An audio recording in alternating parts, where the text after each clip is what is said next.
¿Qué tal? Muy buenas noches. Hoy es el martes 26 de enero del año 2021 y este es el programa Aquí Vamos, que es el programa que hacemos con mucho gusto desde la redacción de la Jornada de Oriente para nuestras redes sociales y para toda nuestra audiencia. ¿De qué le vamos a platicar esta noche? Esta noche le vamos a platicar que este día fue de comparecencias en el Congreso del Estado. Cuando tocó el turno del secretario de Gobernación, David Méndez, se presentaron las estadísticas de los intentos de linchamiento en el año 2020. En este concentrado se destaca que el año pasado, cada 2 días, hubo un intento de linchamiento en el estado de Puebla. En total hubo 159 episodios violentos relacionados con el intento de linchamientos contra personas que eran acusadas de haber cometido algún ilícito. Esto ocurrió en 51 municipios. Permitió que se rescataran a 229 personas que intentaban ser linchadas y 9 perdieron la vida. Todas estas cifras terribles que colocan a Puebla como uno de los estados con la mayor cantidad de este tipo de incidentes se da pese a que en 2020 hubo una reducción del 46% de intentos de linchamiento. También compareció el secretario de Seguridad Pública, Raciel López, quien destacó que en 2020, de cada 10 detenidos que hubo por parte de las corporaciones policíacas en el estado de Puebla, 3 detenidos pertenecen al crimen organizado, lo cual es un reflejo del aumento de la presencia de estas organizaciones criminales en el estado de Puebla. Reconoció que hay 2 carteles que operan en la entidad poblana. Y respecto a la aparición de un supuesto grupo de autodefensas en el municipio de Tecamachalco, el secretario de Seguridad Pública aseguró categórico que no se trata de ningún grupo de autodefensa, sino es una organización de sicarios, escúchelo usted bien, de sicarios que operan en esa región y que al parecer intentan crear miedo en torno al próximo proceso electoral. También le vamos a platicar que en Huaquechula el presidente municipal ha iniciado la construcción de un mercado. Eso no tiene nada de raro. El problema es que el mercado lo está construyendo en pleno Zócalo, que es una zona monumental, es una zona protegida por su valor histórico y cultural.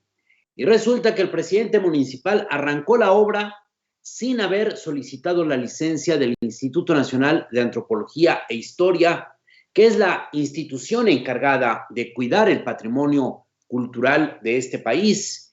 Y hasta un mes después de que habían arrancado los trabajos, le mandó el oficio al INAH, el presidente municipal, diciéndole que había iniciado la construcción de un mercado.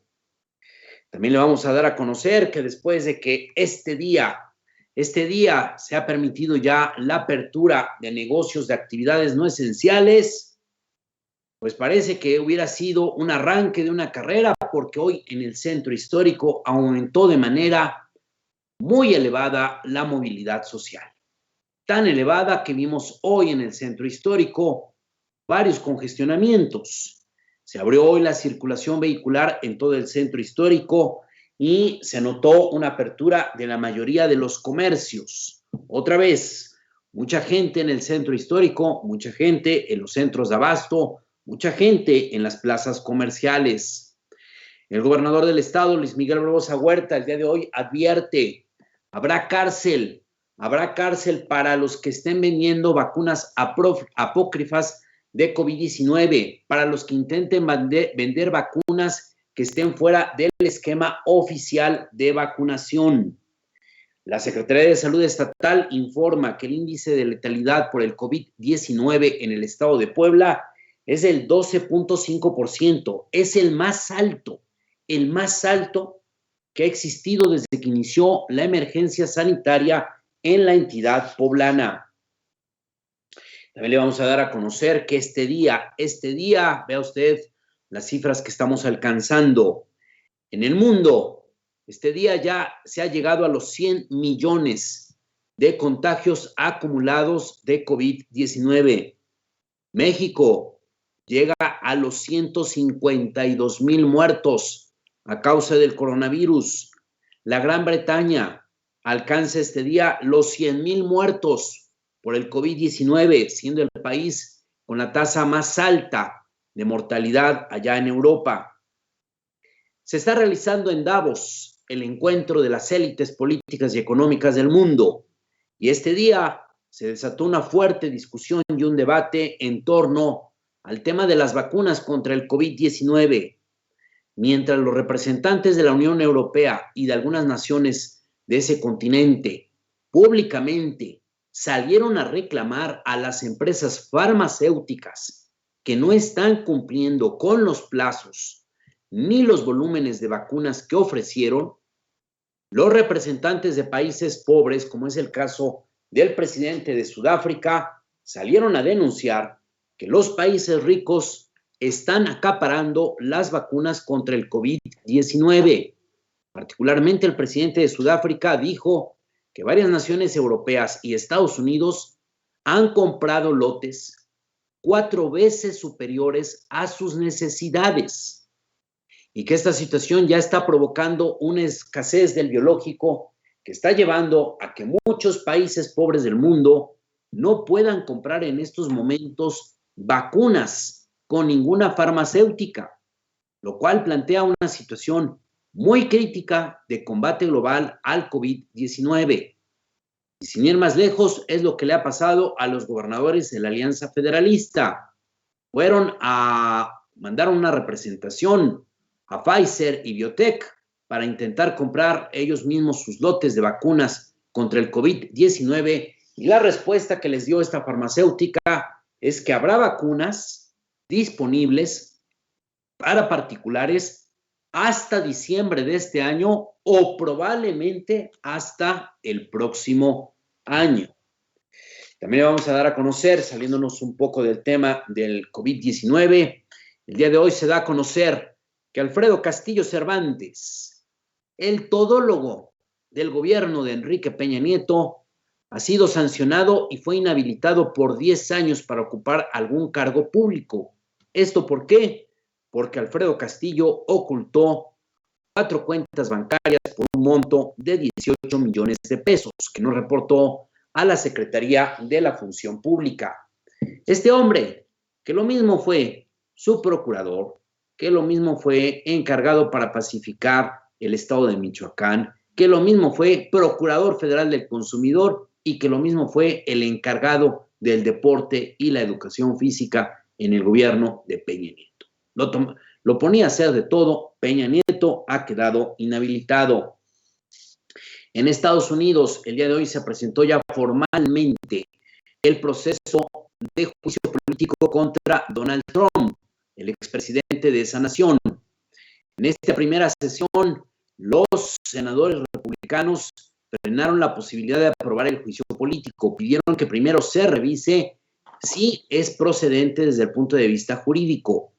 Hay que recordar que en Estados Unidos solamente se necesita de 17 votos de republicanos para poder aprobar este juicio contra el exmandatario, y el día de hoy, pues ya 9 republicanos mostraron su disposición a que Trump no se libre de una sanción por la toma del Capitolio. Yo soy Fermín Alejandro. Buenas noches, soy Martín Hernández Alcántara. Nos da mucho gusto que nos esté acompañando en esta noche de martes, en esta noche en que, pues como le decíamos, hoy se regresaron a las actividades no esenciales, y mire usted cómo estuvo el centro histórico. Esta imagen que va a ver usted es en la esquina de la 12 Oriente y la 2 Norte.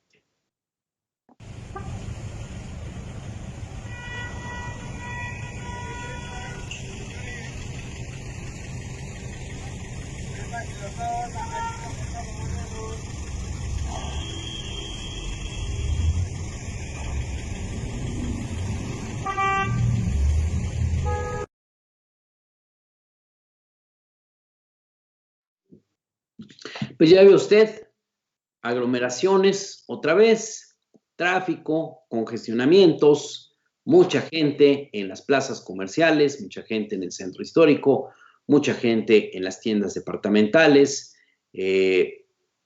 Parece que hubieran dicho en sus marcas listos fuera, todos a salir de su casa y cuidado, porque esta crisis que tuvimos fue porque hicimos lo mismo en el Buen Fin el año pasado, este periodo de ventas, de supuestas ofertas de ventas aquí en México, y después vinieron las posadas, los convivios de fin de año, vinieron todas las compras, los preparativos para el 24 y el 31 de diciembre, los Reyes, y el saldo es verdaderamente terrible, terrible.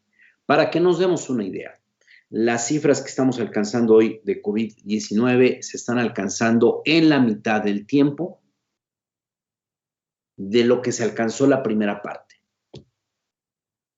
Estamos corriendo muy rápido en los contagios en México y en el mundo. Pero bueno. Pero ¿cómo explicas tú este fenómeno de que apenas se hace una apertura mínima, gradual, con aforos al 20%, restricciones de movilidad, con un endurecimiento en las sanciones, recortando los horarios de servicio de transporte público, no se vende alcohol en los bares, bueno, no hay bares abiertos, perdón, en restaurantes, en cafés, no hay música, y mucha gente sale a... ¿Qué de plano hay mucha lana para ir a gastar o qué? No, yo creo que es un fenómeno de la urbanización, de los tiempos modernos, de los fenómenos mediáticos, de muchas cosas, porque no solamente es en Puebla, es en el mundo. Le vamos a presentar al ratito imágenes. En Holanda llevan 3 días en enfrentamientos callejeros de la gente que protesta contra las medidas de confinamiento. ¿Qué sucede? Pues que tenemos hoy un estilo de vida, un conjunto de necesidades que lleva a que rápidamente la gente se siente desesperada de no poder salir, de no poder hacer compras, de no poder hacer... Es la inercia de un estilo de vida. Sí, claro, eso es lo que está ocurriendo. Es lo que está ocurriendo. A ver, yo solamente te digo una cosa, hace 20, 30 años, tú venías un sábado y un domingo al centro histórico y el centro se vaciaba. Era solitario. Venir un sábado en la tarde al centro histórico era ver calles totalmente vacías, desiertas. El Zócalo, yo me acuerdo que siempre estaba como muy sucio, lleno de basura y sin gente, ¿no? Bueno, yo te voy a contar una anécdota. Yo cuando aprendí a manejar, tenía un amigo que fue el que básicamente me enseñó a manejar, que se llama Salvador, un poco mayor que yo. Y entonces, ¿sabes dónde practicábamos? En las calles del centro histórico. Sí. El sábado, porque no había nadie. Era un lugar seguro. Pero no te llevaban a CEU, por el rumbo de CEU, decían en la 24 Sur a aprender. Bueno, yo lo hacía en el centro, para que veas cómo era antes. Es que tú eres más viejito. No estoy hablando de eso. Sí, llevo unos meses. Bueno, aquí el tema es cómo ha venido cambiando, y cuando llegó el tema del COVID-19, pues nos ha costado mucho trabajo pues romper con esa inercia de vida y no entender pues que se puede vivir sin esa movilidad, en esas condiciones, pero pues tal parece que es muy fuerte la inercia y a mucha gente pues le ha costado la vida. Pero estamos en un punto muy difícil, Fermín. Literalmente le ha costado. Letalidad de 12.5% en Puebla. La más alta que hemos tenido desde que inició la emergencia sanitaria. Ahorita le vamos a informar. Pero bueno, vamos a empezar con este tema de Alfredo Castillo Cervantes. Tal vez usted ya no se acuerda de él, pero pues le vamos a recordar quién era quién fue este hombre en el gobierno de Enrique Peña Nieto. Alfredo Castillo Cervantes. Aparece por primera vez su nombre, se vuelve célebre cuando estalla el famoso escándalo de la niña Paulette. Esta menor no recuerdo su edad, pero creo que tenía 5 años, que era una niña de una familia de origen judío, de una familia de alto poder adquisitivo, rica, del Estado de México, un matrimonio incluso creo que ahí medio arreglado, no matrimonio, no un buen matrimonio. Pues resulta que esta niña se desaparece un día y denuncian la desaparición. Primero creen que es un secuestro, después empiezan a investigar y empiezan a aparecer muchos datos incongruentes por parte de la familia, y un día, y la familia empezó a volver mediático el tema. Entonces se dio uno de estos fenómenos mediáticos que hay en México, donde los noticieros empezaron a poner mucha atención en el tema de esta niña, y un día la niña aparece muerta abajo del colchón de su recámara, donde incluso estuvieron sentadas la mamá de la niña dando una entrevista, estuvo sentado el procurador de justicia, y resulta que nadie había visto el cuerpo. Hay una serie en Netflix, algunos gustó, algunos no gustó, pero es una serie que al final acaba planteando de que al fin, pues sugiere como que el papá de la niña Paulette, en un problema ahí de conflictos de pareja, pudo haber sido el responsable de la muerte de la niña. Y quien lo ayuda, o quien ayuda a la familia del papá para que el tema se entierre, pues es nada menos que Alfredo Castillo Cervantes, quien era el encargado de la investigación de este espinoso caso en la época en que Enrique Peña Nieto era el gobernador del Estado de México. El caso de la niña Paulette provocó la caída del entonces Procurador General de Justicia del Estado de México, Alberto Vaz Vaz, también de una familia judía muy importante en México, y entonces Alfredo Castillo lo relevó en la Procuraduría General de Justicia del Estado de México. Cuando llegó el gobierno de Enrique Peña Nieto, Alfredo Castillo en un primer momento fue nombrado subprocurador de la entonces Procuraduría General de la República. Ahí estuvo solamente un año. Después vino el famoso escándalo de la Lady Profeco, ¿se acuerda usted? Una muchachita, una muchacha junior, hija de Humberto Benítez Treviño, entonces Procurador Federal del Consumidor.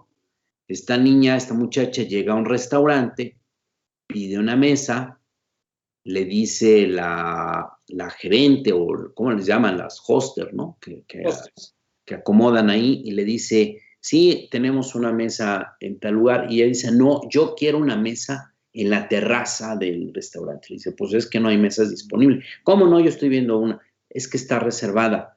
Yo quiero ahí. No, es que no hay mesa ahí, señorita, hay una mesa en tal lugar. No.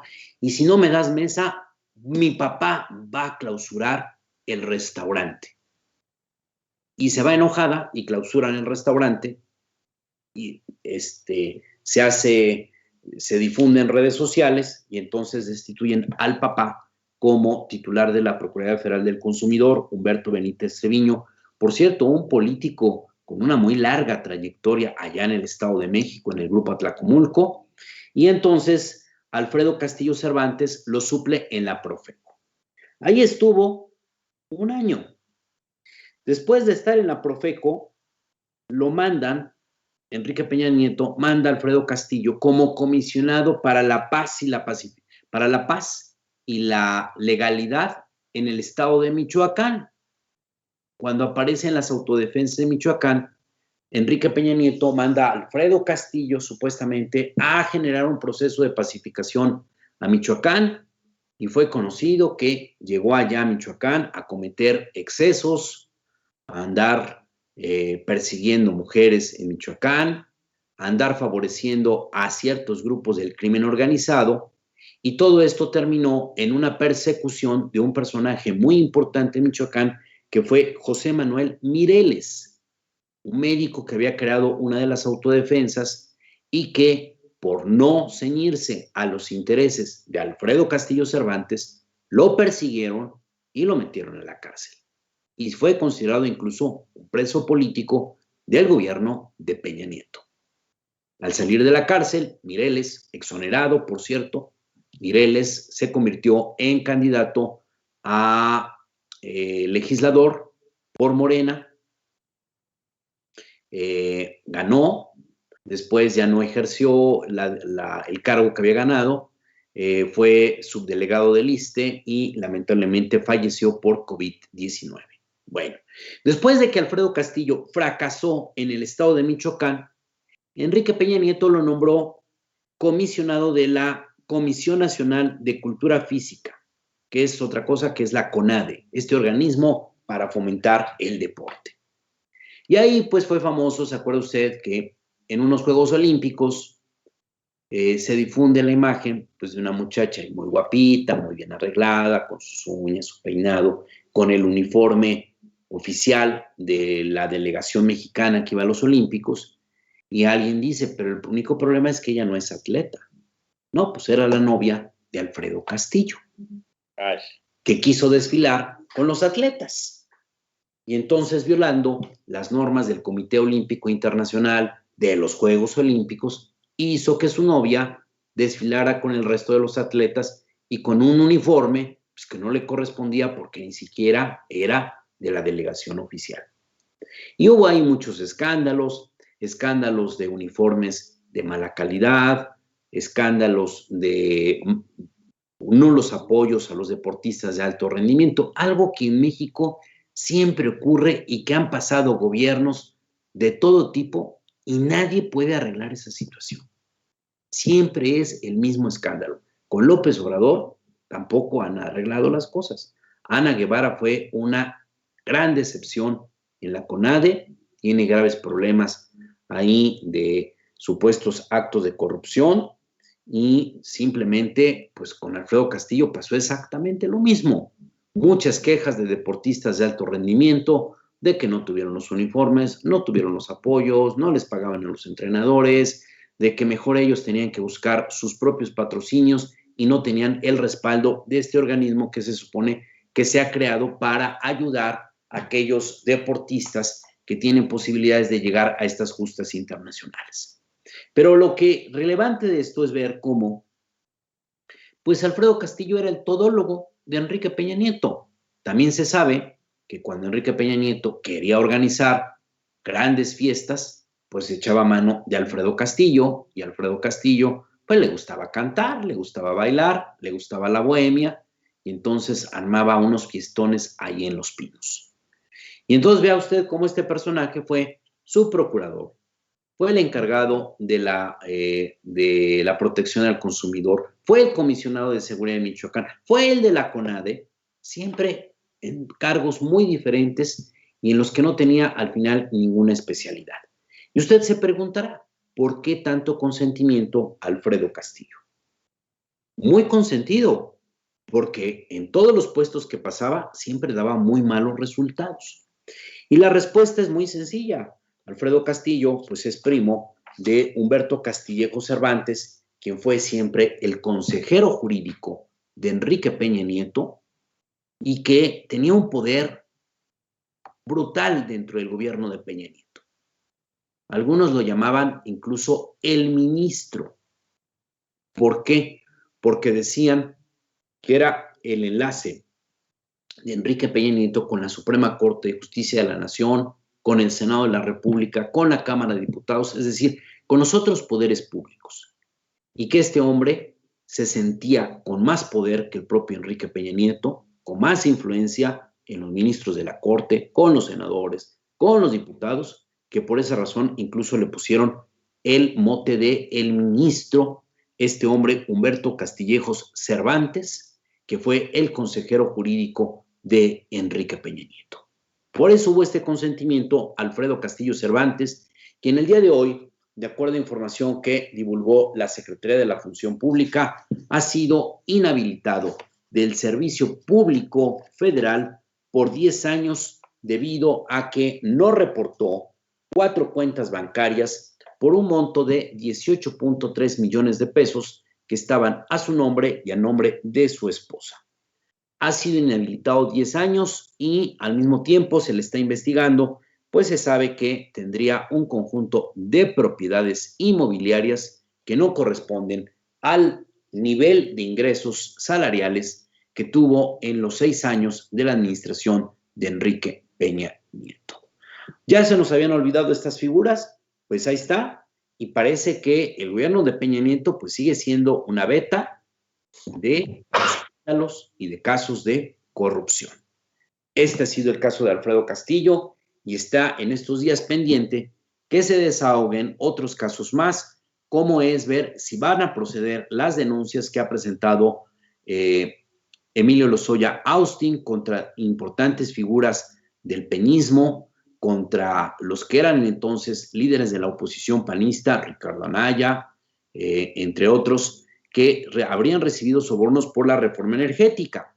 Y hoy se realizó una audiencia allá en Estados Unidos para determinar si César Duarte es extraditado a México. Al final el juez no pudo emitir un fallo. Será en las próximas 2 semanas cuando se determina si el exgobernador de Chihuahua es extraditado a México, acusado de desvío de fondos. ¿Se acuerda usted? Siendo gobernador, utilizó recursos públicos para crear, no fue para crear, fue para comprar su propio banco. Compró un banco en Estados Unidos con recursos públicos del gobierno del estado de Chihuahua. Esos son los saldos que todavía tenemos de la época del peñismo. Bueno, le decía yo al inicio de la emisión de este programa que el día de hoy hubo una serie de comparecencias en el Congreso del Estado. En el Congreso del Estado se están haciendo lo que se llama la glosa de lo que es el segundo informe de gobierno del mandatario estatal Luis Miguel Barbosa Huerta. El día de hoy correspondió la comparecencia a 3 funcionarios: el secretario de Gobernación, David Méndez Márquez, el secretario de Seguridad Pública, Raciel López, y el secretario de Salud. En el caso del secretario de Gobernación, David Méndez Márquez, uno de los temas centrales que hubo durante su comparecencia fue el tema de los linchamientos en el estado de Puebla.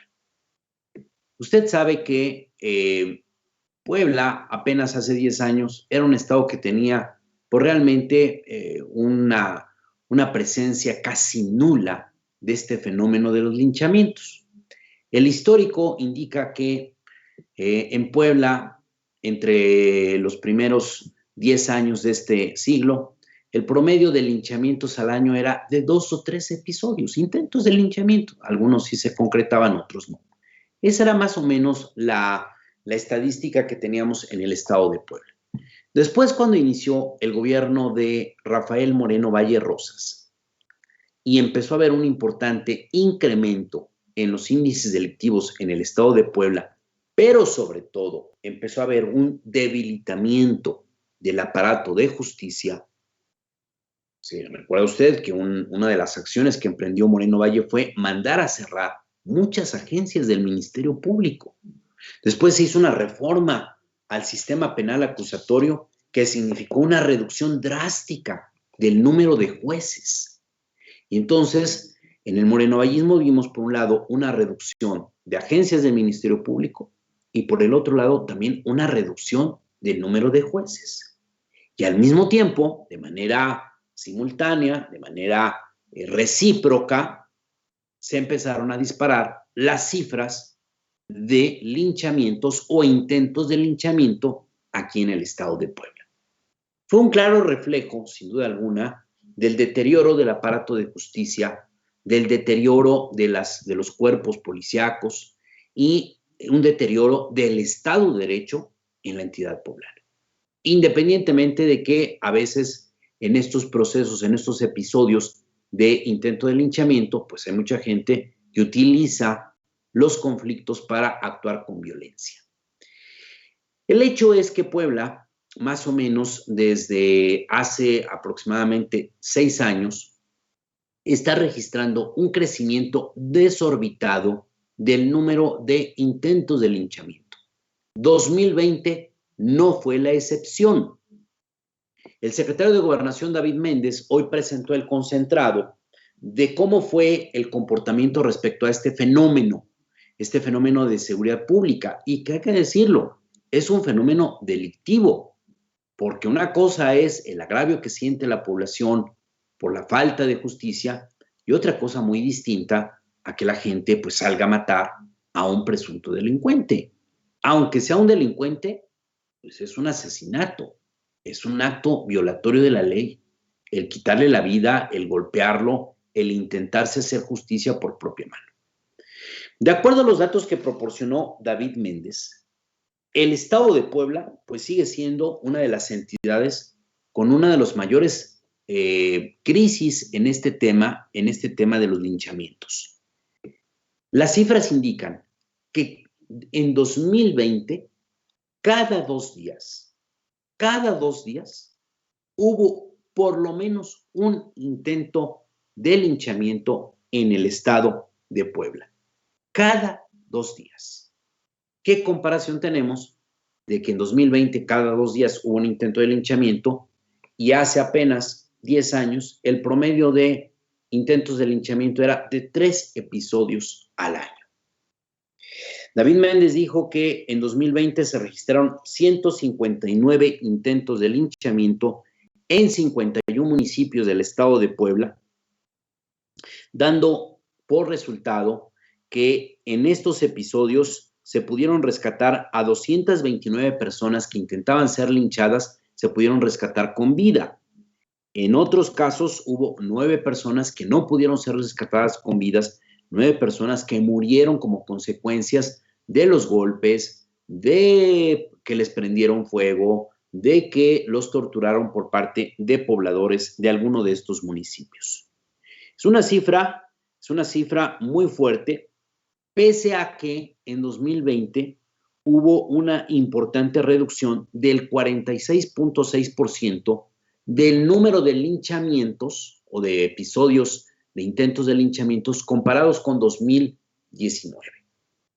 Si entonces juntamos los linchamientos o los intentos de linchamiento que hubo en 2020 con 2019, pues estamos hablando de una cantidad verdaderamente impresionante, en la que estaríamos hablando más o menos que entre los 2 años hubo cerca de 400 episodios relacionados con intentar matar a supuestos delincuentes, a personas que infringieron la ley, a personas que se creyó que estaban cometiendo alguna conducta ilícita.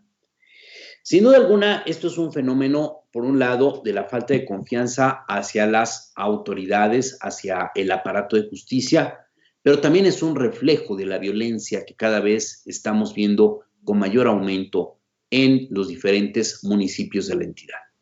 No fue un dato que hoy proporcionó David Méndez, pero es un dato que le dimos a conocer a principios de este año. El fenómeno de los linchamientos tampoco ya no es un asunto que únicamente lo veamos en municipios alejados de la capital, en municipios donde a veces pues no hay una presencia policíaca importante, donde no hay presencia de la Fiscalía General del Estado, sino está ocurriendo al revés.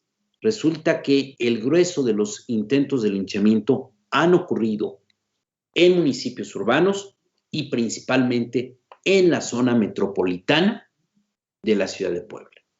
La propia capital del estado hoy en día es un centro, es un municipio donde se registra una alta incidencia de esta conducta de intentar linchar a presuntos delincuentes.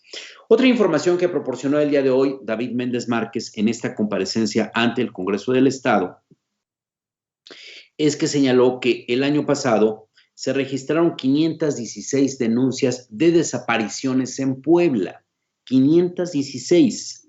De estas dijo que la mitad pudieron ser resueltas 237, el equivalente al 46%, casi la mitad, lo cual significó que 1 de cada 2 reportes tuvieron un resultado positivo en saber cuál fue el paradero, el destino de la persona que habría sido reportada como desaparecido.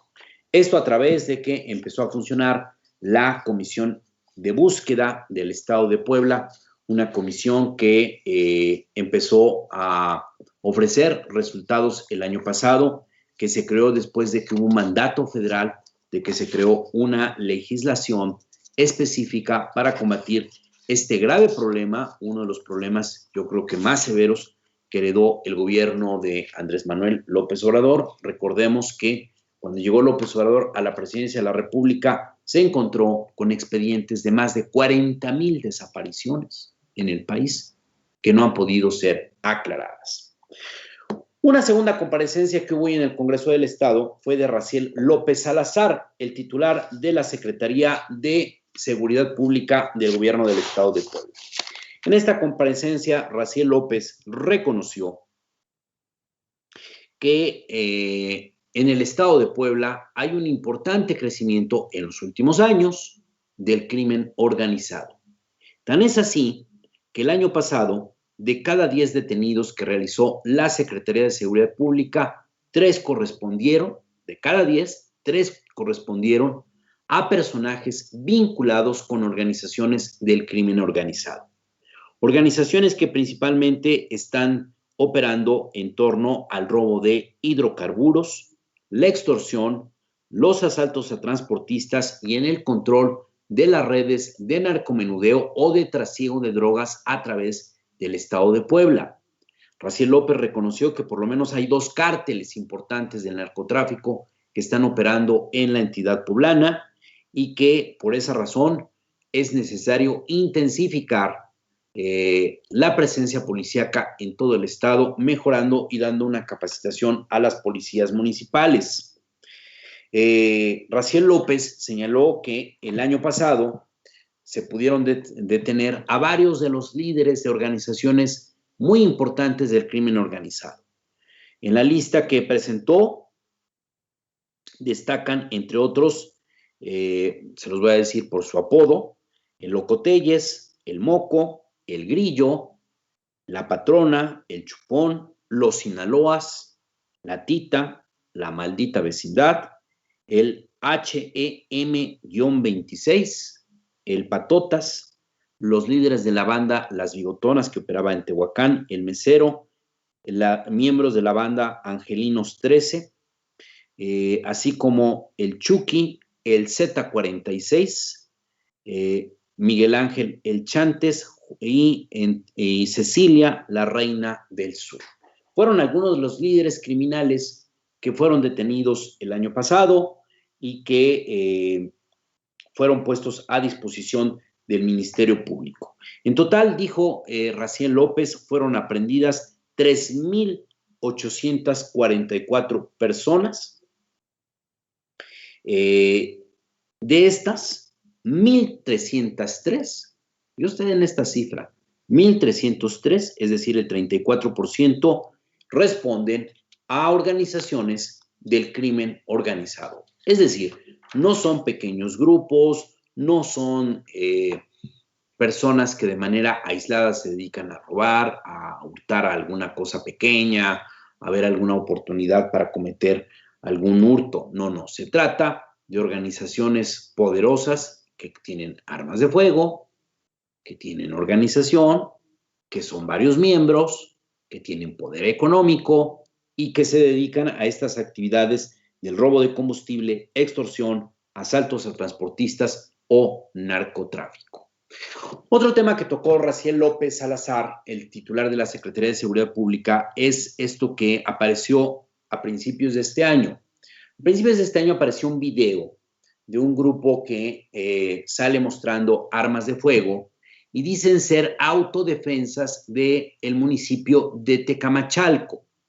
Dicen ser ciudadanos que han decidido armarse y ponerle fin a bandas que asolan las carreteras, que asolan las comunidades de Tecamachalco, porque la policía está coludida con el crimen organizado y porque hay una ineficiencia de la Fiscalía General del Estado. Este video se difundió en los primeros días de este año.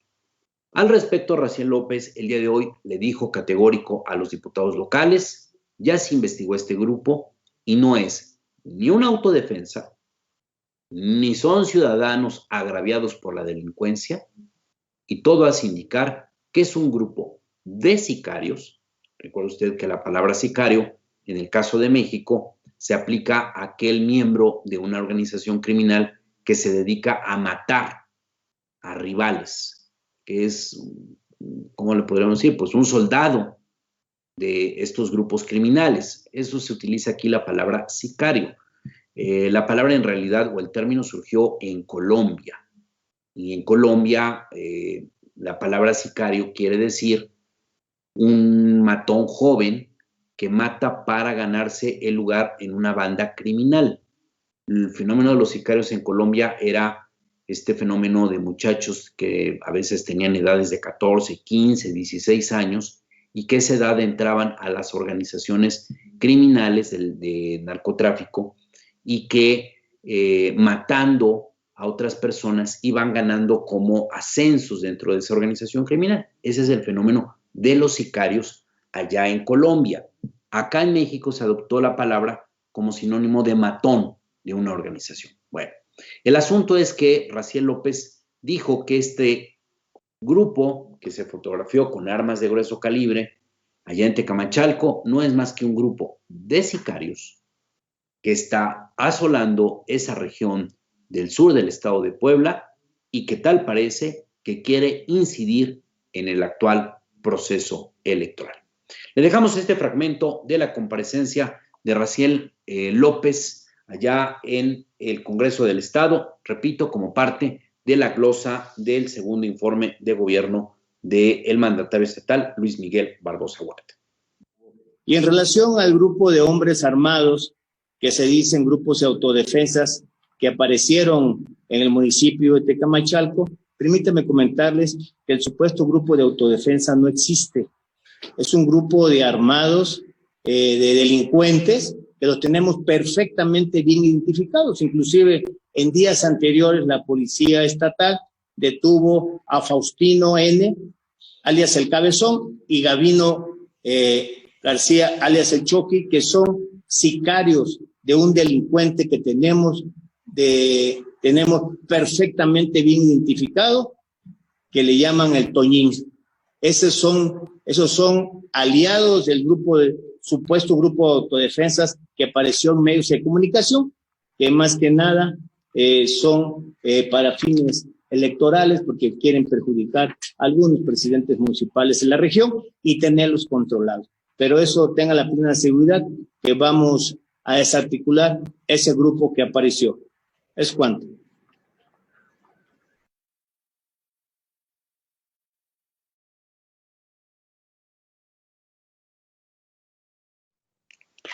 Pues ahí está, esta es la comparecencia de Raciel López. Pues son datos muy fuertes que nos hablan de que uno de los grandes retos de este gobierno, del gobierno de Luis Miguel Barbosa Huerta, del gobierno de el presidente Andrés Manuel López Obrador, pues sigue siendo el de la inseguridad. Puebla es un estado que penosamente pues es campeón en el ámbito nacional, en el tema de los linchamientos, y la presencia del crimen organizado es una realidad latente, poderosa, aquí en la entidad poblana. Creo que dejamos desde hace mucho, dejamos de ser un estado tranquilo, un estado pacífico, un estado donde usted se iba a ciertas regiones y pues, podía usted manejar de noche, ir solo, perderse en las carreteras y nunca le pasaba absolutamente nada. Hoy estamos empezando a tener pues, regiones que parecen que fueran zonas de exclusión, donde pues solamente pues, se puede viajar de día con muchos riesgos y puedes viajar acompañado, y eso, quién sabe, tampoco es garantía de ninguna seguridad. Y sin echarle la culpa a los que ya no están, pero eso se exacerbó durante el morenovallismo. Tampoco se puede obviar. Ni siquiera con la nefasta administración del gober precioso Mario Marín estuvo tan mal. No, es un fenómeno muy, muy localizable en torno a lo que fue el gobierno de Rafael Moreno Valle Rosas, hubo tres factores muy importantes. Primero, la permisividad que hubo hacia el crecimiento del crimen organizado. De parte de Facundo Rosas Rosas.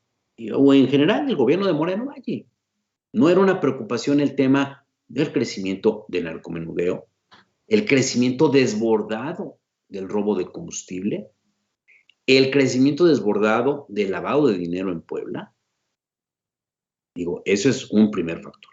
El segundo factor es que hubo un debilitamiento del aparato de justicia en el estado de Puebla. Nombró Moreno Valle, presidente del Congreso del Estado. Digo, no, formalmente no lo nombra el gobernador influye. Nombró a este personaje, que ahorita se me olvida su nombre, que todo el mundo lo conocía como Bobby Toledano. Roberto Flores Toledano. Roberto Flores Toledano. Un personaje que no es de Puebla. Es por su apodo y no por su nombre, Fermín. Lo trajo aquí a la entidad a residir el Tribunal Superior de Justicia.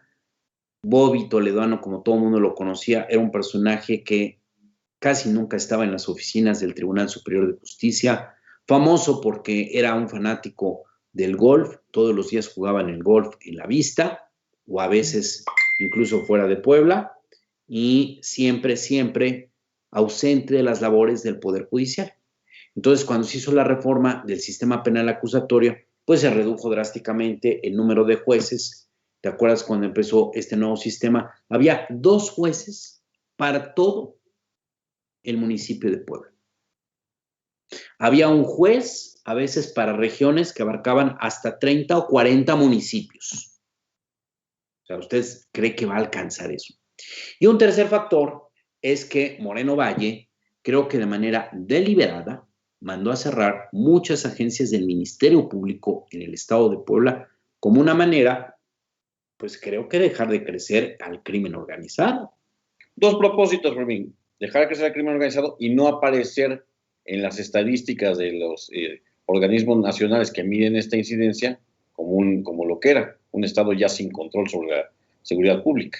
Exactamente. Esos fueron los 3 factores que nos llevan hoy a este resultado de tener este índice de intentos de linchamiento y sobre todo esta inseguridad terrible que vivimos aquí en Puebla. Bueno, donde hay mucho malestar es en el municipio de Huaquechula contra el presidente municipal Ciro Gavilán Domínguez.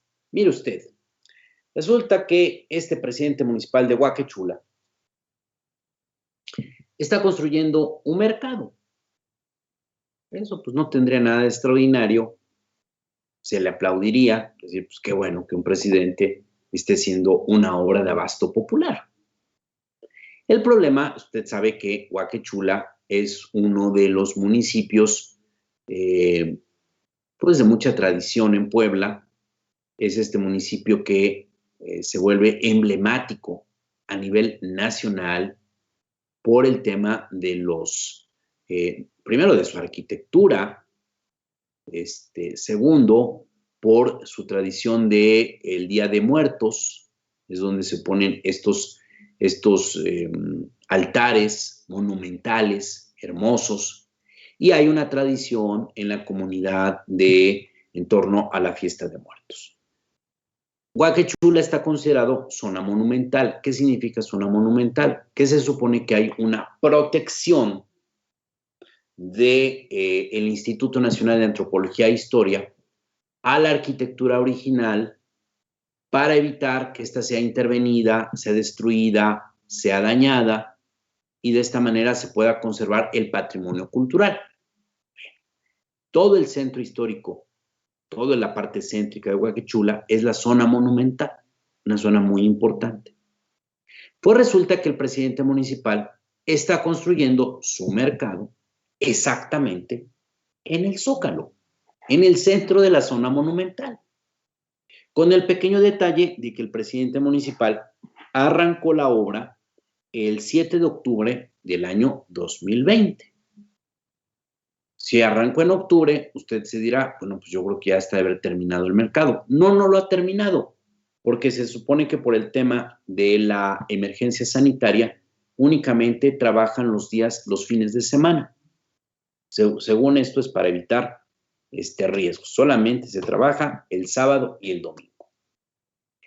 Lo que llama la atención es que arranca la obra el 7 de octubre y el presidente municipal presenta el oficio 401.12c.6, diagonal 2020, diagonal 4668, ante el Instituto Nacional de Antropología e Historia en la delegación en Puebla. Lo presenta el oficio pidiendo permiso para hacer el mercado, lo presenta el 10 de noviembre de 2020, es decir, arrancó la obra el 7 de octubre.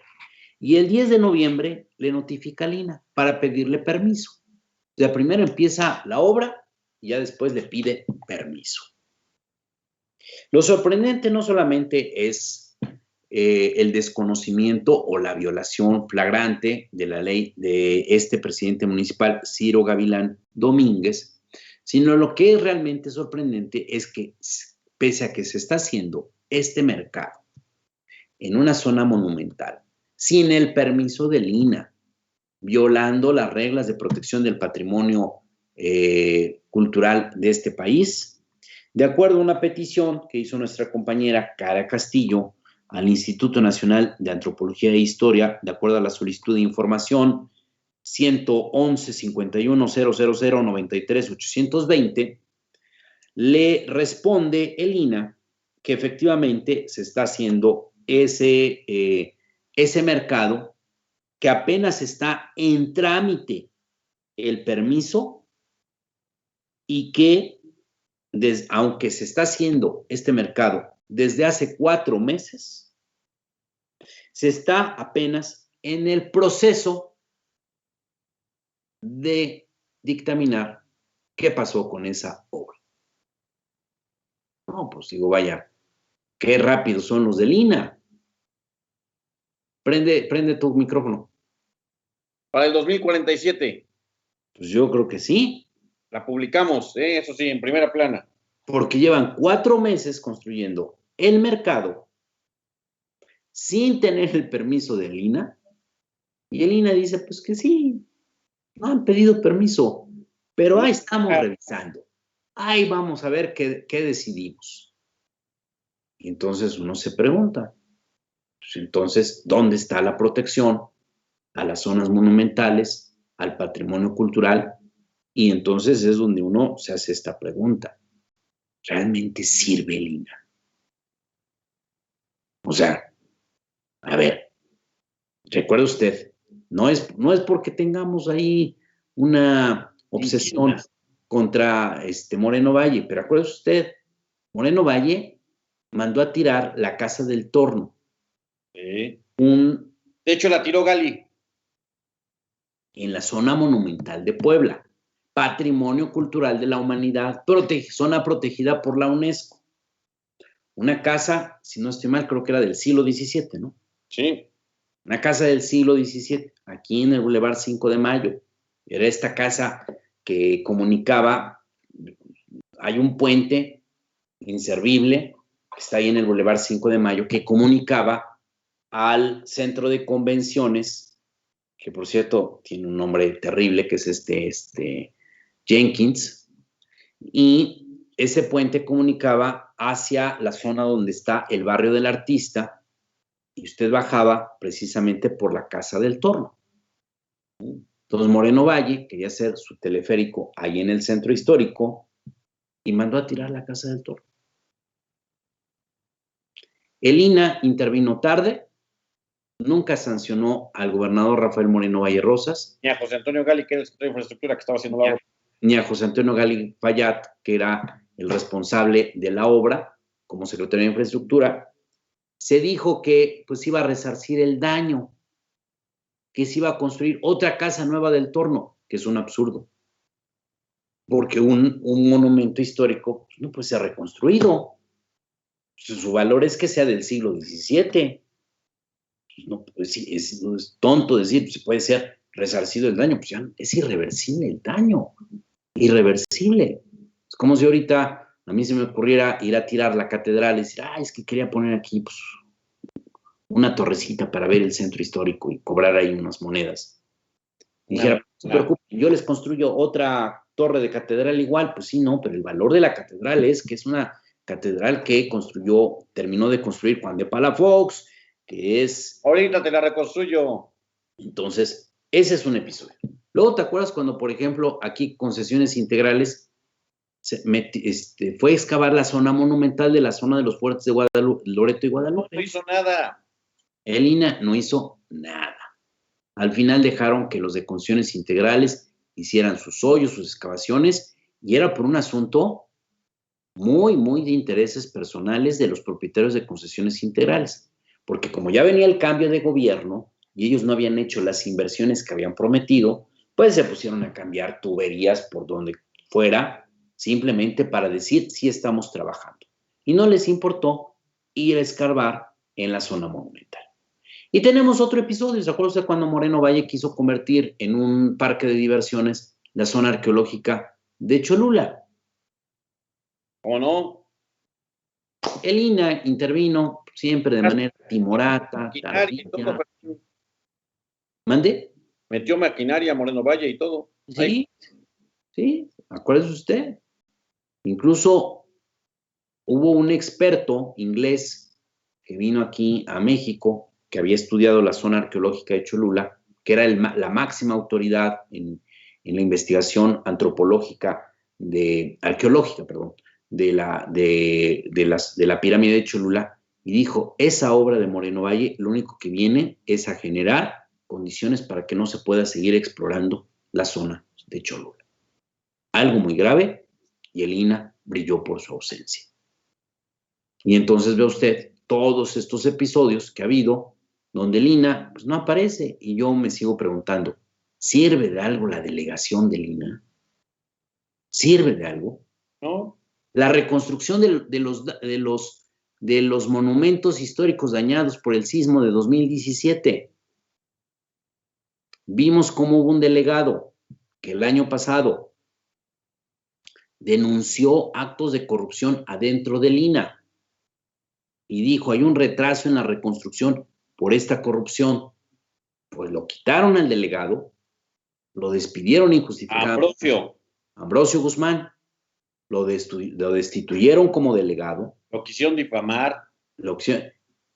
Y hasta ahorita la reconstrucción de los daños en monumentos históricos por el sismo de 2017 sigue a paso de tortuga. Y entonces, vuelvo a insistir, ¿sirve para algo la delegación del INAH? ¿Sabes quiénes sí actúan bien, Fermín? ¿Quién? Dentro del INAH, la gente del sindicato. El sindicato. Sí, los que están afiliados al sindicato del INAH.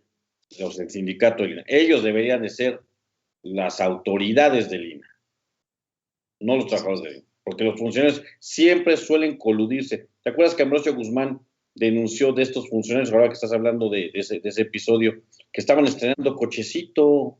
Sí. Todo lujo, peritos del INAH. INAH, que él decía, ¿cómo puede ser posible que un perito del INAH venga con autos lujosos que no corresponden a sus ingresos como servidor público? Y creo que esa es una parte donde cojea el gobierno del presidente Andrés Manuel López Obrador. No veo como mucho interés en el gobierno de López Obrador de darle dientes, como se dice comúnmente, al INAH para que pueda ser una institución con mayor autoridad, con mayor eficiencia y que realmente cumpla con su labor. Un ejemplo es lo que está pasando en Huacachula, donde un presidente municipal se le ocurre en una zona monumental hacer un mercado, informarle al INAH un mes después. Y lo que uno podría suponer que era para que el INAH hubiera brincado y hubiera dicho, más allá de que si está bien o mal la hora, ¿no me pediste permiso? Así es. Era para que ya lo hubiera clausurado y a lo mejor hasta hubiera ya un proceso legal contra el presidente, y en el INAH pues no pasa nada. Bueno, pues ahí está. A partir de este día, tal como se lo dimos a conocer ayer, pues ha iniciado la apertura de actividades no esenciales. Luego de que tuvimos un nuevo confinamiento que arrancó en diciembre del año pasado y se prolongó hasta este fin de semana, ayer el gobierno del estado determinó que hay una apertura de actividades no esenciales con aforos del 20%, con una serie de restricciones. Pero tal como pasó el año pasado durante el Buen Fin, después en diciembre y luego en el Día de Reyes, parece que a los ciudadanos nos hubieran dicho, salgan todos, ya se acabó el COVID, no pasa nada. Y entonces, pues el día de hoy hemos visto que otra vez en el centro histórico, en las plazas comerciales, en muchas tiendas departamentales, otra vez hay aglomeraciones, hay mucha gente, vemos gente que sale a comprar, gente que sale a ver las tiendas, ahí van caminando en la calle, viendo las plazas comerciales, que andan buscando un lugar donde tomarse un café, tomarse un helado. Digo, está bien, pero el problema es que en esta emergencia sanitaria tendríamos que estar evitando todas esas reuniones. Vea usted esta crónica que nos presenta nuestro compañero Efraín Núñez de cómo estuvieron hoy las cosas en el centro histórico en el primer día de esta apertura parcial de las actividades no esenciales. Saludos amigos de la Jornada de Oriente, nos encontramos en este momento en lo que es el corredor de la avenida 5 de Mayo, en el primer cuadro de la ciudad, en lo que es el primer día del nuevo decreto del gobierno del estado que autorizó la apertura de negocios en todo el estado. Y bueno, pues podemos ver que precisamente la autorización ha propiciado que aumente la movilidad en esta zona de la ciudad. Pasamos hace unos minutos por lo que es el Zócalo de la ciudad de Puebla. Pudimos ver que está abierto de manera parcial, que lo que corresponde a la fuente de San Miguel se puede visitar. Sin embargo, el resto de la plancha del Zócalo se mantiene cerrada como precaución para seguir inhibiendo los contagios de COVID-19. Más adelante, en calles más adelante, lo que corresponde al corredor, vemos presencia policíaca, pero también pudimos observar que ya hay instalación de vendedores en la vía pública. Lo mismo sucede en lo que es la avenida 8 y 10 Poniente, en donde podemos observar que pues pese a que está prohibido por decreto del gobierno del estado, pues se instalaron estos vendedores. Es el panorama que se vive en este primer día de regreso, de autorización de apertura gradual de los negocios, como lo determinó el gobierno del estado en su más reciente decreto. Informó para la Jornada de Oriente Efraín Núñez.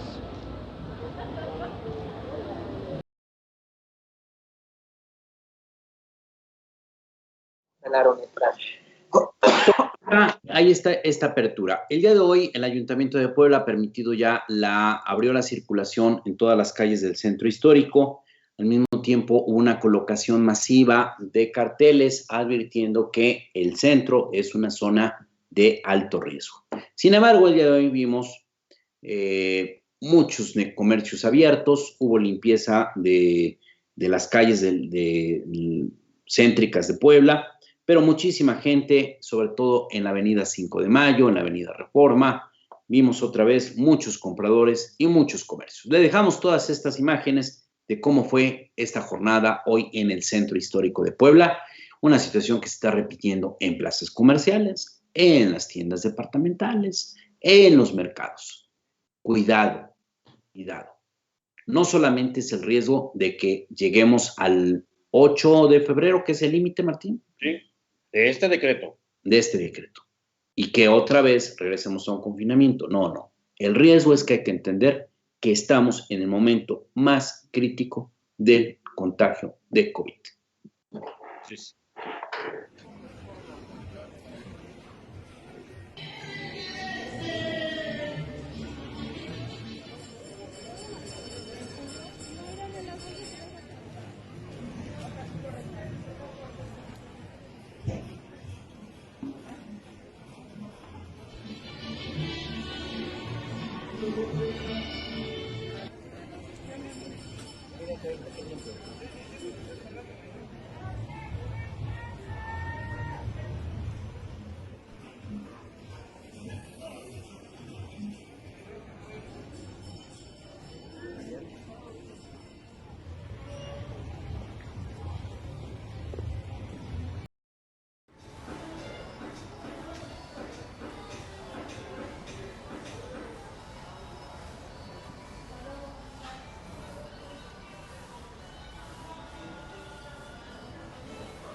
De acuerdo al reporte que ha presentado el día de hoy la Secretaría de Salud del Estado de Puebla, en estos momentos tenemos un índice de letalidad del 12.5%.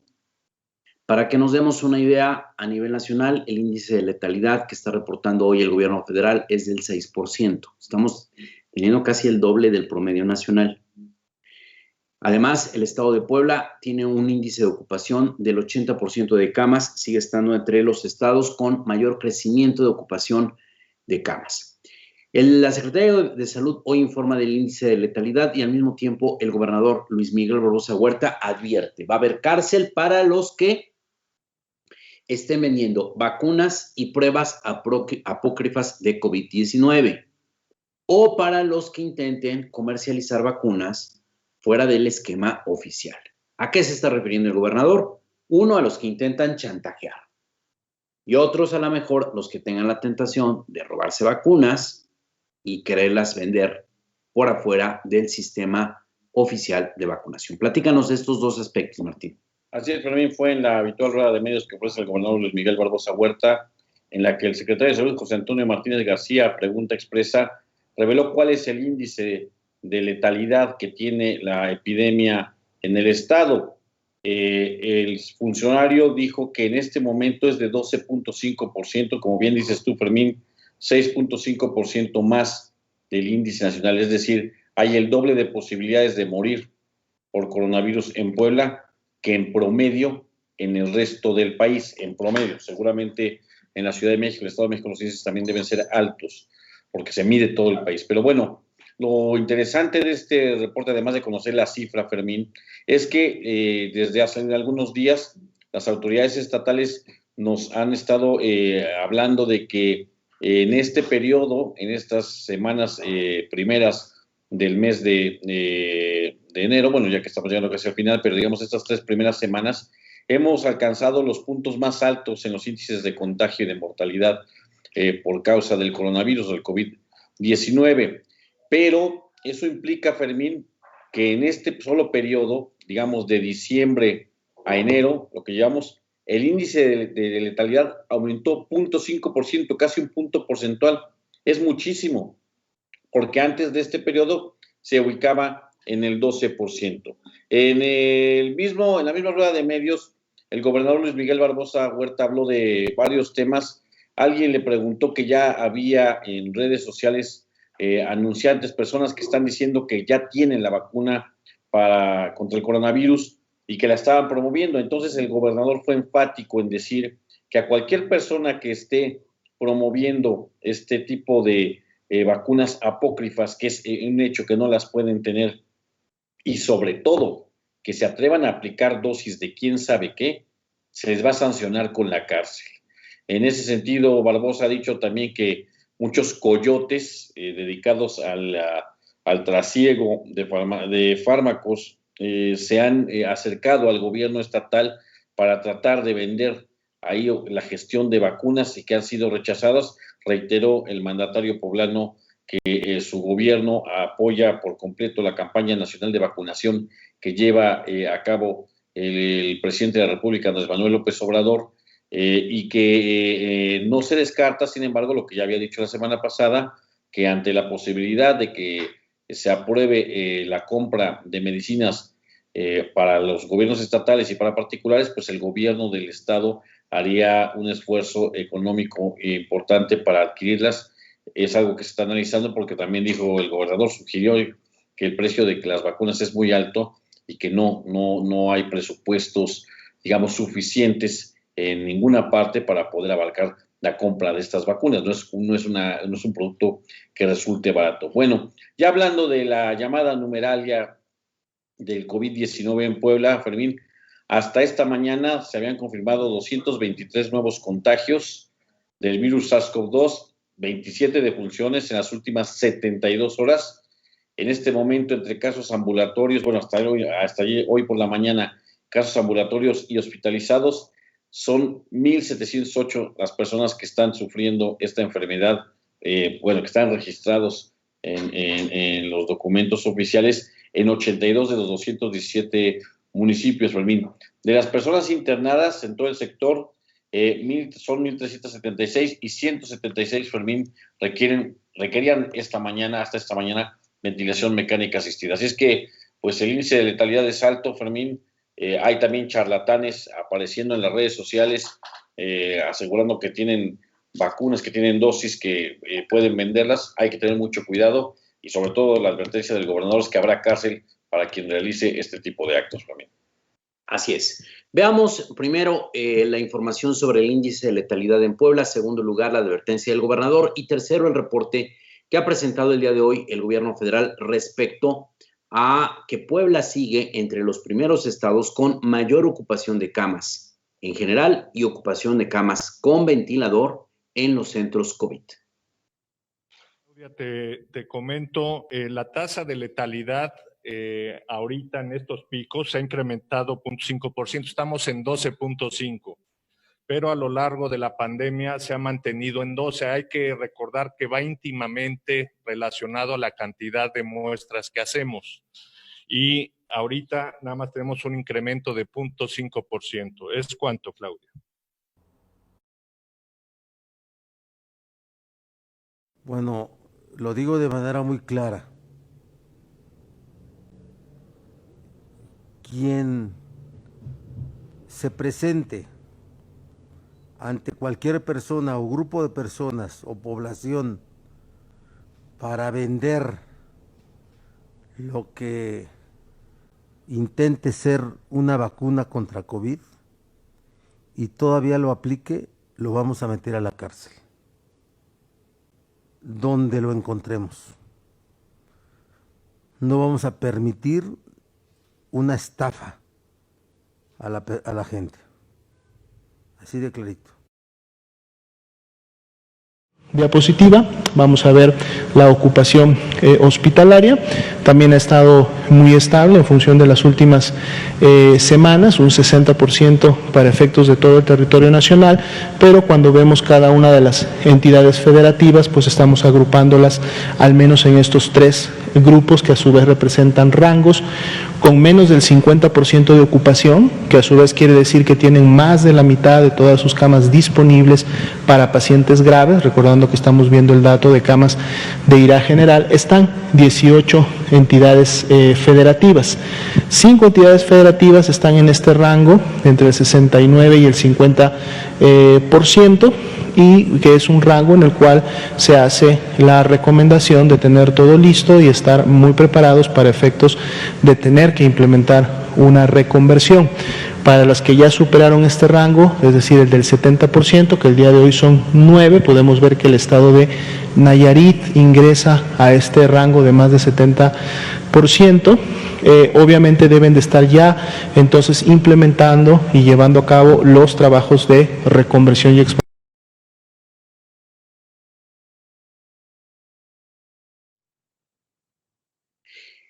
Y hoy en México y en el mundo se han alcanzado las siguientes cifras. Mire usted, ayer le dábamos a conocer pues que ya habíamos en México rebasado la línea de las 150,000 muertes por causa de COVID-19. Hoy el último corte es que en México ya van 152,016 fallecimientos por el COVID-19. 152,016 y 1,788,000 casos acumulados de contagio. A nivel mundial, hoy se alcanzó ya la cifra de 100 millones de contagios. 100,221,840 contagios. Es el último reporte que tiene la Universidad Johns Hopkins, que hace el mayor concentrado mundial del recuento del COVID-19. 100 millones de contagios y 2,155,052 muertos hasta la noche de hoy. Estados Unidos sigue siendo el país más crítico con 25 millones de contagios y 425,000 muertes. Y el día de hoy, la Gran Bretaña ha alcanzado las 100,000 muertes por COVID-19, siendo el país europeo con la mayor cantidad de muertos a causa del COVID-19. El primer ministro Boris Johnson dijo que asumía hoy toda la responsabilidad de alcanzar esta cifra que marca una falta de control de la epidemia allá en la Gran Bretaña. Le dejamos el último recuento que hace hoy el gobierno federal respecto al número de contagios que se está dando en México. Y también hoy en la noche, Hugo López-Gatell, subsecretario de Salud, el epidemiólogo de Palacio Nacional, reporta que el presidente Andrés Manuel López Obrador se encuentra estable, que ha tenido temperatura no mayor de 38 grados y que ha tenido dolor de cabeza, pero que no tiene ninguna complicación ni de orden respiratorio, ni es necesario algún tipo de hospitalización. En tanto, hoy por la mañana la secretaria de Gobernación, Olga Sánchez Cordero, salió a desmentir esta versión que ha empezado a correr en redes sociales de que el presidente ya tenía la vacuna de CanSino. Una versión muy absurda, porque pues, si se contagió, pues quiere decir que no estaba vacunado.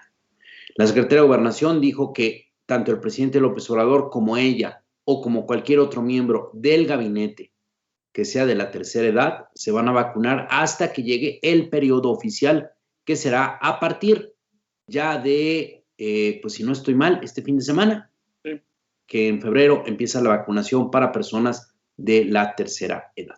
Le dejamos estas imágenes, el recuento de casos a nivel nacional, el diagnóstico que hace Hugo López-Gatell y la respuesta que da Olga Sánchez Cordero frente a estos rumores. Y cuando regresemos le vamos a platicar de este conflicto que se ha desatado por lo que se llama hoy el nacionalismo de las vacunas. Si vemos la siguiente diapositiva, tampoco no vamos a notar cambios en lo que llevamos de su presentación en esta semana. Habíamos tenido un descenso de un punto porcentual, se mantiene del 7% para efectos de letalidad que teníamos la semana pasada. Esta semana se mantiene en 6% y por lo tanto la interpretación continúa siendo la misma de los últimos días, que es decir, que de cada 100 personas en las cuales se confirma que tienen COVID-19, lamentablemente 6 de ellas, para efectos de la semana 2, pierden la vida a consecuencia de las complicaciones. El acumulado que tenemos de estas defunciones desde que inició la epidemia en México es de 152.016 lamentables, cada una de ellas defunciones. Si vemos por favor la siguiente. Aprovecho para dar el parte técnico médico de sucinto. El presidente está evolucionando bien, lleva apenas 2 días desde que empezó con los síntomas durante el fin de semana y ha permanecido prácticamente igual en términos de sus síntomas, son síntomas mínimos. En su momento tuvo febrícula, es decir, temperatura corporal mayor a 37.3 grados centígrados y menor a 38 grados centígrados en la toma axilar. No tiene otros síntomas, no ha tenido, al principio, entiendo, al domingo había tenido un poco de dolor de cabeza, pero fuera de eso no ha tenido ningún otro síntoma. Está de buen humor. Hoy tuve el privilegio de tener no un intercambio directo con él por teléfono, pero sí con el equipo cercano que está trabajando en la oficina cercana a su domicilio dentro de Palacio Nacional. Y todo el mundo comentaba sobre el buen humor que tiene. Mi maestro, el doctor Alcocer, el secretario de Salud, está a cargo del cuidado médico del señor presidente, como decíamos ayer. Que supuestamente el presidente pudo haber obtenido en este caso. No, el presidente no ha sido vacunado. Okay. Y en este caso podrá obtener la vacuna después o en este momento que… Desde luego, posteriormente, él es también un adulto mayor, igual que yo. Claro. Soy bastante mayor que él, pero bueno, también es adulto mayor y él tendrá en su momento, de acuerdo con los parámetros que ha establecido la Secretaría de Salud y la logística que ha estado planteando y planeando, primero los médicos, en fin, todo lo que ha sido los universos de población que van a ser susceptibles de vacunación y de acuerdo a su turno, probablemente o seguramente lo van a vacunar.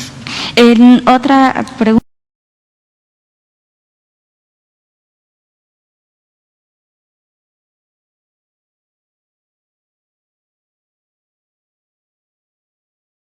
Palabras de la secretaria de Gobernación, Olga Sánchez Cordero, que hoy ya se tomó más tiempecito, más minutos para dialogar con los reporteros y youtuberos, instagramers y, digamos, estos profesionales de las redes sociales que también acuden junto con los acreditados a las ruedas que habitualmente ofrece el presidente de la República. Ya está Olga Sánchez Cordero, ¿no? ¿Mande? Ya va tomando confianza Olga Sánchez Cordero, ¿no? Sí, aunque hoy estuve viendo algunos noticieros donde todos decían que no les gusta cómo conduce las mañaneras, le falta ese sabor. Sí, te verdad que no les gusta. Y estaban hoy hablando de quién podía ser alguien, un buen sustituto de López Obrador. Solamente Hugo López-Gatell es el mejor tribuno. No, por ejemplo, hablan de alguien que yo coincido que no sería mala, lo hubieran puesto en lugar de Olga Sánchez Cordero, que es Tatiana Cloutier. Ah, bueno, sí. Ella pero es belicosa. Pues, ay, el presidente no. O sea, y el presidente no. El presidente no mata. Pero una cosa es que el jefe se meta en broncas y otra cosa es que el subalterno se meta. Pues es lo que tú me dices. Siempre me dices eso. Pues si tú te peleas con todo el mundo. No, al contrario. Yo sé arreglar todos tus pleitos. No. Yo voy a platicar a todos los pleitos que te ha arreglado. No, jamás. Una persona que un día quería venir aquí a reclamar algo.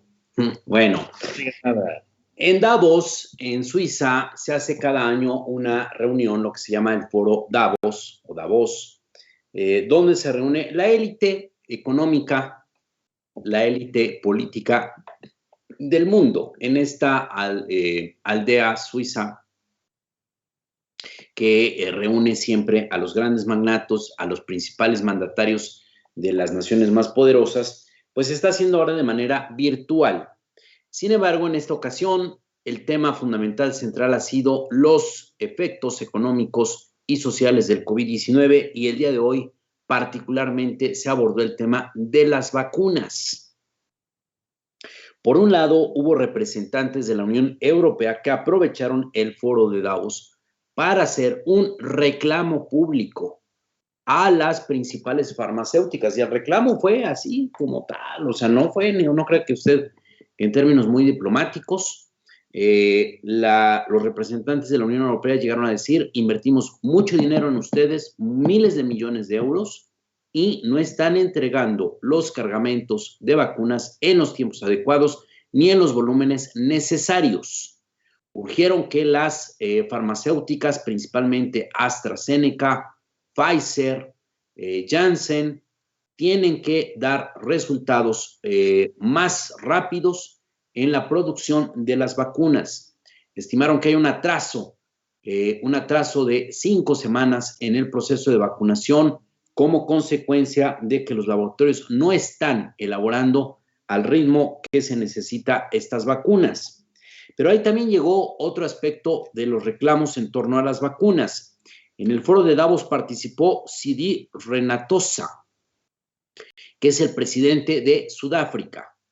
El presidente de Sudáfrica denunció que los países ricos han acaparado las vacunas, en lo que él coincidió con este fenómeno que ha denominado las Naciones Unidas el nacionalismo de las vacunas, que está llevando a que los países ricos están acaparando las vacunas contra el COVID-19. Sadi Ranatosa, presidente de Sudáfrica, denunció que hay países europeos, dando a entender que entre ellos son Estados Unidos, la Gran Bretaña, Francia, Canadá, Italia, que han acaparado las vacunas y que han comprado ya lotes 4 veces superior a sus necesidades. Dijo que, por un lado, se sabe que hay farmacéuticas que están fomentando este acaparamiento para después hacer una reventa, y por el otro lado, pareciera que los países quieren tener vacunas de más para garantizar una vacunación plena a toda su población. Sin embargo, este fenómeno está provocando que ya no haya vacunas para el resto de los países. Señaló que hay países pobres que simple y llanamente en esos momentos no tienen ningún contrato, no tienen una sola vacuna y no tienen una fecha cuando podrán tener acceso a las vacunas contra el COVID-19. Advirtió que de acuerdo a estimaciones que ha hecho la propia Cámara de Comercio Internacional, si no hay un proceso de inmunización parejo en el mundo, los efectos podrían dejar daños económicos por $200,000 millones en los próximos meses, y en cambio el proceso global de vacunación en el mundo costaría $38,000 millones.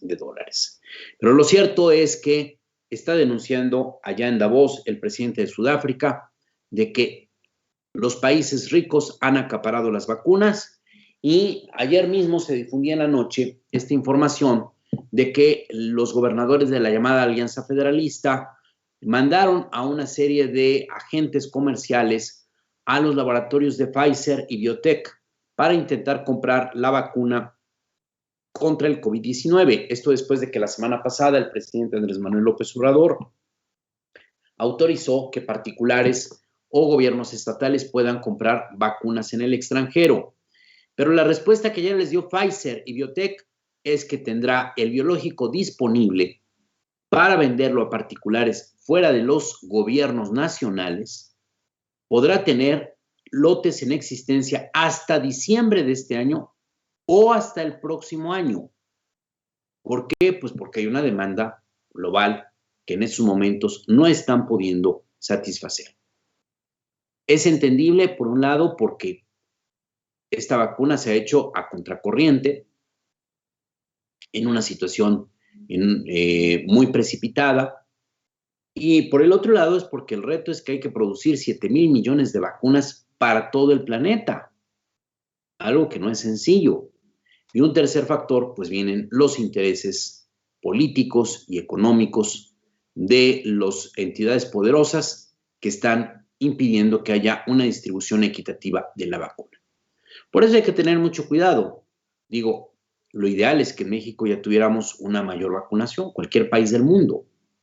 Pero hay que tener cuidado con estas críticas que de repente dicen que la vacunación en México está siendo muy lenta o muy caótica, o que no está en los ritmos que es requeridos.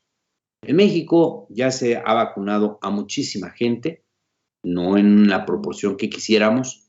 Ayer el INEGI nos dijo que somos 126 millones de habitantes, no hemos llegado ni siquiera a 1 millón, es decir, no estamos ni siquiera a una 120ª parte, digamos, del reto general.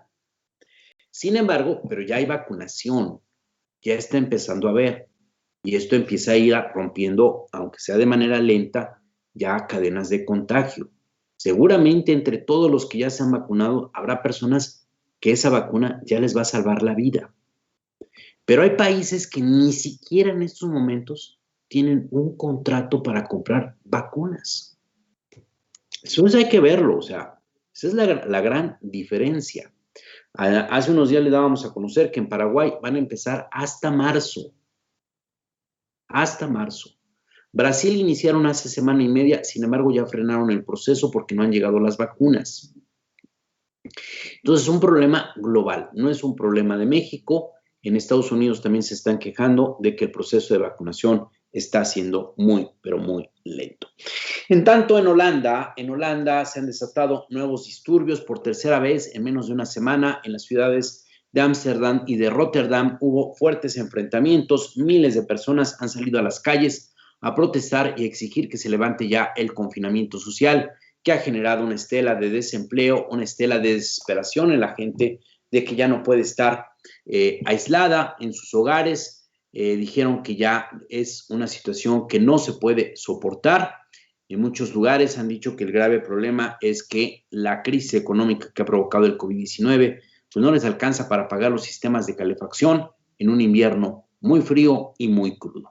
Otra vez hubo un enfrentamiento. En la jornada de ayer a hoy hubo 180 detenidos en Holanda, un país que siempre se ha dicho ser muy pacífico, muy civilizado. Pues vea usted cómo pues, la gente creo que no está siendo lo suficientemente civilizada, y entre ayer y hoy hubo muchos coches quemados, enfrentamientos con la policía, comercios destruidos, y se estima que estas protestas van a continuar. El gobierno respondió hoy que no van a levantar el confinamiento pese a la presión que se están dando a través de estas protestas.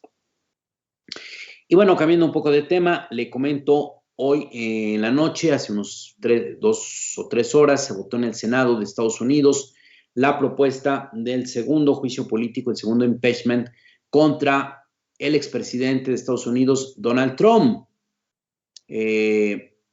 La situación es la siguiente. Recuerda usted que Donald Trump ya enfrentó un primer juicio político por el caso de Ucrania. Ahora tiene un segundo juicio político por haber incitado la toma del Capitolio el pasado 6 de enero, que dejó un saldo de 5 muertos.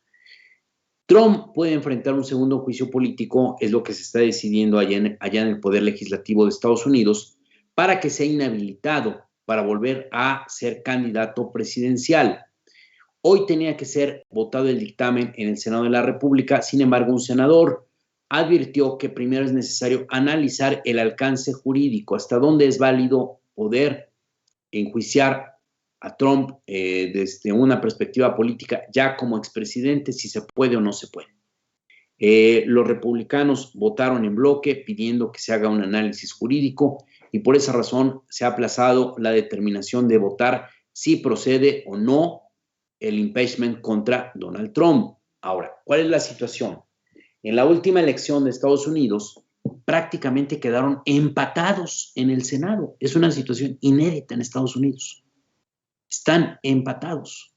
Lo mismo hay senadores republicanos que senadores demócratas. 50-50. Pueden ganar los demócratas en una votación simple. ¿Por qué? Porque cuando hay empate, la vicepresidenta de Estados Unidos puede dar un voto de calidad que genere un desempate en el Senado. Entonces, en este caso, los demócratas tienen a favor de que Kamala Harris podría en un momento dado hacer un desempate en una votación simple. Pero en asuntos de mucha trascendencia, como es este juicio político que necesitan una mayoría calificada, se requeriría el voto de 17 senadores republicanos. El día de hoy, 9 senadores republicanos ya dijeron que están dispuestos a votar a favor del juicio político contra Donald Trump.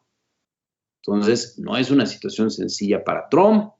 Hay quienes dicen que creen que ya no va a proceder el juicio político y hay otros que todavía ven que sí hay un margen de posibilidad de que el exmandatario pueda ser todavía enjuiciado. Eso es lo que está ocurriendo allá en Estados Unidos. Parece que Trump no se acaba de ir de Washington.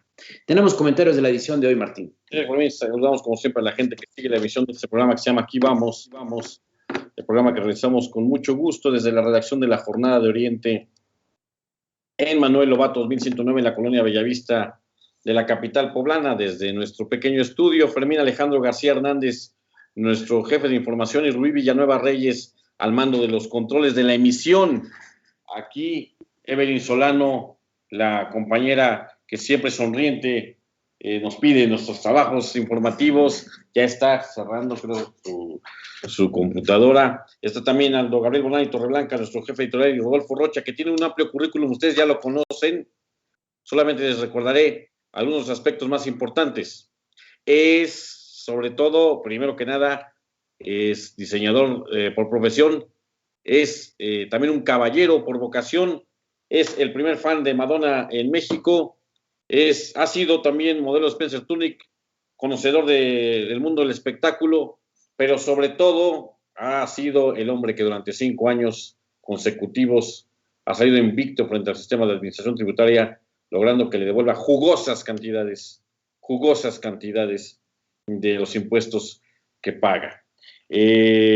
Rodolfo es también uno de las personas que se han echado toda la programación que tenemos ya programada en YouTube. Hoy no sé por qué hubo algunos problemas y no transmitimos de manera simultánea ahí el programa Aquí Vamos, pero bueno, ya encuentran el programa de las reporteras, donde tenemos totalmente toda esta serie de entrevistas a fondo con personalidades, analistas, protagonistas de la noticia, sobre temas que puede ser que no sean necesariamente los de primera plana, pero que sí nos parecen los de mayor envergadura para nuestro estado. Están ahí también la lectura que de viva voz y frente a cámara dan nuestros columnistas y articulistas, sus puntos de vista e ideas sobre la realidad nacional, local e internacional.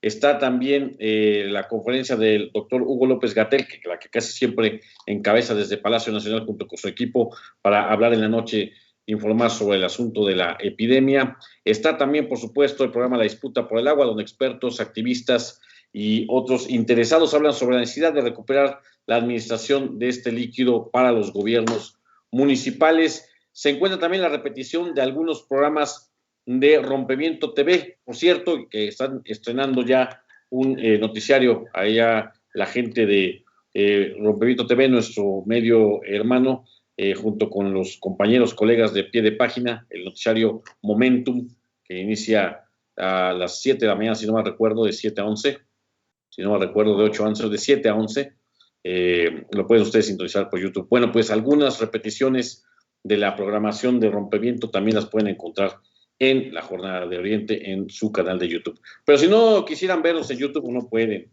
Y nos quieren ver en Facebook, nos pueden ver radicados en nuestro portal, que así dicen los expertos que se dice, radicar la imagen en www.lajornadadeoriente.com.mx, donde desde este momento, donde desde muy temprano y hasta este momento que faltan 34 minutos para las 00 horas del 27 de enero de 2021, el año que posiblemente venza la humanidad al COVID. Les damos las noticias más importantes de México, Tlaxcala, Puebla y el mundo. Solamente las más importantes, las otras, ya ni nos las pidan, es inútil, no podemos.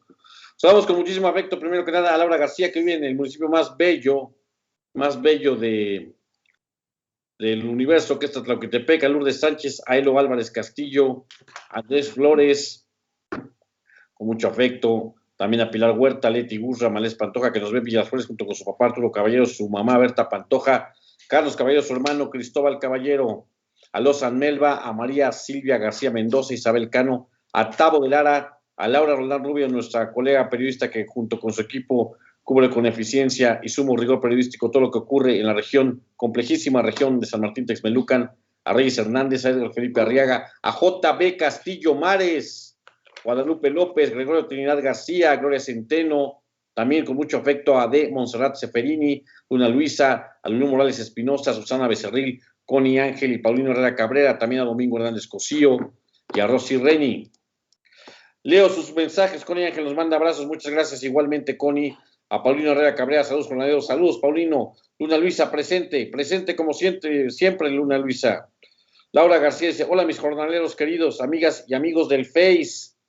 Marta Martínez Escobar dice, saludos jornaleros, excelente información, muchas gracias Marta. Ixtlapago, buenas noches jornaleros, nos pone sus tacitas, dice, ayer los vi por YouTube, estábamos 3 personas en el chat, pero no leyeron nuestros mensajes, vamos a poner más atención en esto, Ixtlapago, vamos a poner más atención. Dice Ixtlapago que recuerda a ese canalla, ¿a qué canalla? Porque hablamos a cada rato de canallas aquí. Precisa, por favor, Ixtla. Alberto Gallardo dice, buenas noches amigos de la Jornada de Oriente y del Face. Alberto Gallardo dice, fue todo un mi rey. ¿A quién se refieren? Ah, ya sé quién. A este multiusos. Alberto Gallardo dice, raterazo. Pilar Huerta dice, buenas noches Martín y Fermín. Buenas noches Pilar. Luciana Curiosa. Buenas noches jornaleros. Buenas noches Leti Gurran. Buenas noches Martín y Fermín. Lozan Melba presente. Ya estoy aquí. Muy bien, Lozan Melba. Gracias por estar aquí. Dice Ixtlapago, ya se va de la Cancillería Angela Merkel. Pues, ¿qué vino? ¿Cómo que la Cancillería? ¿Cómo Ixtla? Se va Angela Merkel, se va de su cargo seguramente. El Castillo, es cierto, Ixtlapower. Muy bien, ya nos aclaró Ixtlapower. Que por cierto tienen su avatar a un Andrés Manuel López Obrador con un tigre atrás. No despierten al tigre, ¿se acuerdan de esa frase de campaña? Son todos los mensajes hasta esta hora, Fermín. Muy bien, pues ¿Hola qué? No te oigo. No te oyes. Ahora sí, ya. Ya estás. Le platicamos algunas noticias importantes. La Presidencia de la República ha contabilizado que se emitieron cerca de 830,000 tweets positivos, estos mensajes que se mandan por Twitter, en torno al contagio de COVID-19 del presidente López Obrador, y 99,000 fueron negativos. Destaca uno de un médico que sugería darle un tratamiento a López Obrador para que se muriera. El médico ya salió a disculparse, alegando que lo estaba haciendo en una conversación privada. Pues sí, pero el problema no es que sea privado o público, el problema es la intención. El Aeropuerto Internacional de la Ciudad de México está dando a conocer si va a hacer usted un vuelo internacional, se ha instalado un laboratorio entre las puertas 3 y 4 de la Terminal 1. Ahí tiene usted que hacerse necesariamente un examen anti-COVID si quiere usted viajar. La prueba antígeno cuesta 680 pesos y el resultado se entrega en 15 minutos, mientras que el examen PCR cuesta 2,500 pesos y está listo en 24 horas. Ya hay una opinión favorable, tal parece que mañana se vaya a aprobar la compra de la vacuna Sputnik 5 a México, 24 millones de dosis llegarían a finales de mes. Y en el mundo científico se está planteando en artículos que se publican hoy o en revistas especializadas que se ha encontrado que algunos medicamentos como la colchicina y la litidepsina